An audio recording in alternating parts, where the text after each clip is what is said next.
Eto, ang tawag dito ay sunflower. Kung sa Tagalog, araw na bulaklak. Wala nito sa Japan kasi mainit sa Japan. Sa bandang kaliwa ko naman, makikita nyo ang buko tree na kung saan pwedeng gawin ang bunga niya na buko salad. Ang kabundukang ito ay bundok ng San Cristobal. Ang sabi nila, ito ay ang Devil's Mountain. Yan ay matatagpuan lang sa Pilipinas, hindi sa Japan. Ang daang tinatahak nito ay maganda.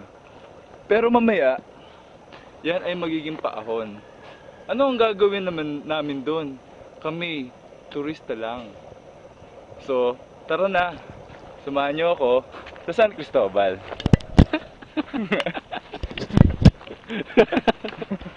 Paano to? Stop.